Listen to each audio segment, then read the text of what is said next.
So hello everyone, फिर से स्वागत है आपका आज की क्लास नेक्स्ट पार्ट में। आप सभी का स्वागत है। ये है आपका डे 2 का पार्ट 2, जिसमें मैंने आपको पहले वाले पार्ट में बता दिया है, आपको स्किन प्रॉब्लम्स और उसके सोल्यूशन के बारे में बताया। एंड मैंने आपको बताया CTM, जो हमारी बेसिक आपकी स्किन केयर रूटीन रहता है, उसके बारे में मैंने आपको बताया, जिसमें आपका क्लिनजिंग, टोनिंग, मॉइस्चराइजर था। एंड तो ये चीज़ें मैंने आपको बता दी है उस वाले पार्ट में। तो जिन्हें नहीं देखा है तो जल्दी से जाके वॉच कर लो। एंड अब इस वीडियो में मैं आपको बताने वाली हूँ प्रोडक्ट नॉलेज। तो मैंने बहुत सारे लोगों को देखा है जो क्लिनजर है और फेस वॉश है वो दोनों को सेम लगता है, बट ऐसा नहीं है। क्लिनजर का काम अलग है और जो आपका फेस वॉश है उसका काम अलग है। जो क्लिनजर है वो एक जेंटल है और आपके फेस में जितना भी मेकअप प्रोडक्ट वगैरह यू होता है, जो भी सब चीज़ें होती हैं, उस सब चीज़ों को क्लीन करता है। बट जो फेस वॉश है वो आपके फेस को डीप क्लीन करता है, हाइड्रेट करता है आपके फेस में। आप उसको रेगुलर बेसिस में यूज कर सकते हैं फेस वॉश को। ठीक है, आपका फेस वॉश और क्लिनजर में मैंने आपको बता दिया ये रहता है। मैंने आपको बता दिया कि क्लिनजर और फेस वॉश में आपको मैंने अंतर भी बता दिया, और क्लिनजर क्या होता है ये भी मैंने आपको बता दिया।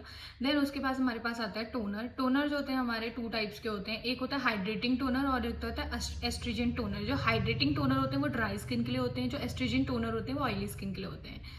CTM, एम मतलब होता है मॉइस्चराइजिंग।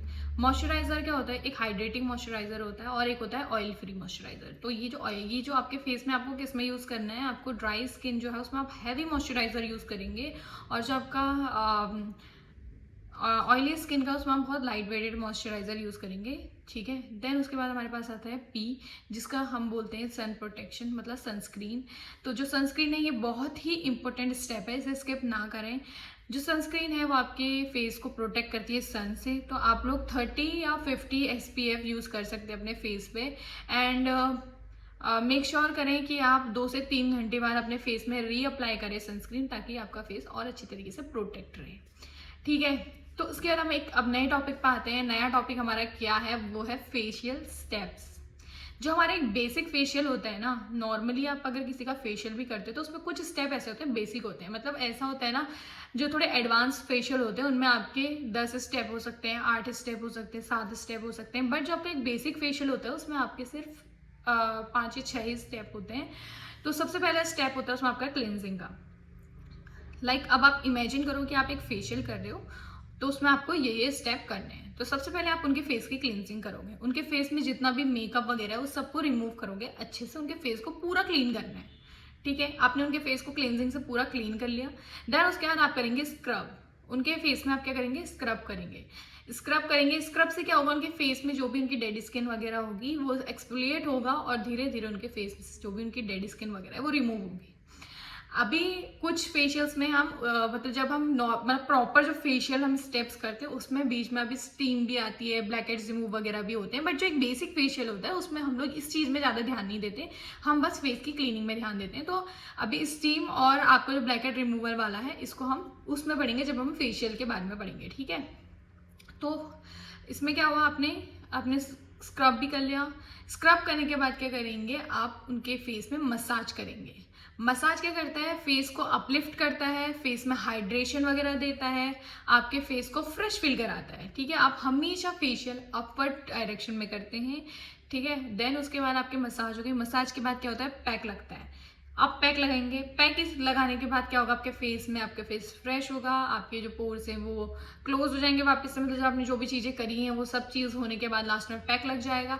देन मॉइस्चराइजर लगाना, क्योंकि पूरा फेशियल हमने सब चीज़ किया है तो फेस में मॉइस्चर देना जरूरी है, मॉइस्चराइज करना जरूरी है।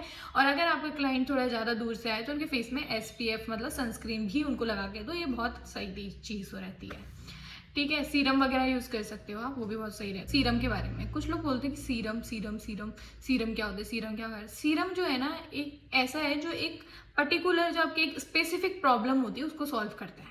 जैसे आपके फेस में एक्ने है तो एक्ने के लिए एक स्पेसिफिक सीरम बना होगा। अगर आपको ग्लो चाहिए फेस में तो ग्लो के लिए एक सीरम अलग से होगा। ऐसे करके सीरम हर एक स्पेसिफिक प्रॉब्लम को सॉल्व करने के लिए बना रहता है। ठीक है, देन हमारे पास मैंने आपको बता दिया कि फेशियल के जो बेसिक चीज़ें रहती हैं वो आपको कैसे करनी होती करते हैं कि आपको कौन सी फेशियल जो है वो आपको कौन सी स्किन में करना चाहिए। तो अगर जैसे आपकी जो ड्राई स्किन वाली है तो उसमें आप हाइड्रेटिंग फेशियल्स यूज़ करेंगे। अगर आपकी स्किन ऑयली है तो आप ऑयल फ्री वाली चीज़ें अपने क्लाइंट के फेस पे यूज़ करेंगे। मतलब जो भी फेशियल होते हैं, जो ऑयल फ्री फेशियल्स होते हैं जिनमें ऑयल फ्री लिखा होता है, वो फेशियल्स आप उन पे यूज़ करेंगे। एंड लास्ट में अगर आपके सेंसिटिव स्किन है तो आप माइल्ड फेशियल यूज़ करेंगे। मैंने पहले भी बोला है, जिसमें बहुत माइल्ड ग्रैनुअल्स होते हैं, बहुत माइल्ड रहता है वो जो भी आपका फेशियल किट है, तो वो ही आप यूज़ करेंगे। ठीक है। देन उसके बाद एक और चीज़ मैं बोलना चाहती हूँ, बहुत ही इंपॉर्टेंट टिप है, प्लीज़ इसको आप नोट कर लो कि हर क्लाइंट पे एक ही ट्रीटमेंट, मतलब एक ही फेशियल नहीं जाता है। उनके स्किन टाइप के अकॉर्डिंग प्रोडक्ट यूज़ करना बहुत ही ज़रूरी है।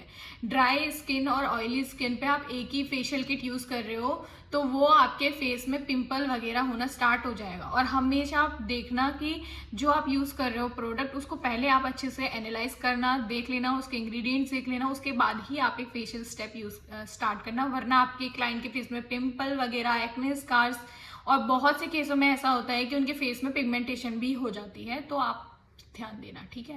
उसके बाद एक ये लास्ट टॉपिक है आज का, जिसको हम बोलते हैं स्किन एनालाइजिंग, जिसमें हम स्किन के बारे में पता लगाते हैं कि ये कौन सी टाइप की स्किन है। तो आपका देखो सबसे इंपॉर्टेंट है, अगर आपके पास, मतलब हम कैसे पता लगा सकते हैं, ठीक है, तो मैं ये चीज़ आपको बताने वाली हूँ। आप कैसे एनालाइज करेंगे, तो सबसे इंपॉर्टेंट चीज़ है, आप अगर किसी क्लाइंट पे कोई भी काम कर रहे हो तो आपकी उनकी स्किन एनालाइज करनी चाहिए, सबसे इंपॉर्टेंट पार्ट होता है। ठीक है। अब मैं आपको बताती हूँ कि आप कैसे पता लगा सकते हैं। आप जब आपके पास क्लाइंट आ रहा है तो आप उनकी स्किन को टच करके पता लगा सकते हैं। और ऐसा नहीं कि क्लाइंट आया, अरे दिखाना आपकी स्किन कौन सी, ऐसा नहीं करना है। आप उनको नॉर्मली पूछना आपको फेशियल कराना है, ओके, उनके फेस में क्लिनजिंग करना, देन उसके बाद देखना, उसके बाद मतलब आप उनकी स्किन में टच वगैरह करोगे तो आपको पता चल जाएगा। देन आप उनकी स्किन को लाइट में देख के भी पता लगा सकते हो। अगर आप लाइट के उधर को फेस करोगे, उनके फेस में अगर ऑयली सा लगेगा तो उनकी स्किन ऑयली होगी। अगर उनके फेस में कुछ नहीं दिख रहा है, कहीं कहीं पे पैचेस जैसे दिख रहे हैं, व्हाइट से पैचेस दिखते हैं, बहुत ड्राई सी स्किन दिख रही है, तो भी आपको पता चल जाएगा। देन अगर वो बाहर से अगर धूप वगैरह से आए, उनकी स्किन में बहुत रेड हो रही है, तो समझ जाना वो सेंसिटिव स्किन है।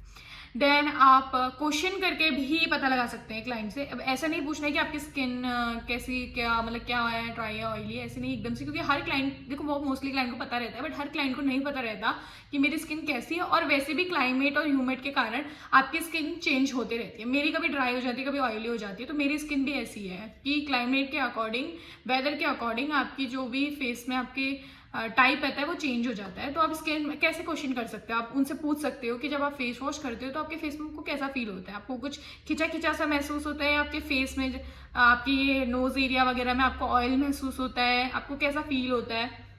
तो ऐसे कुछ क्वेश्चंस पूछ के आप पूछ सकते हो।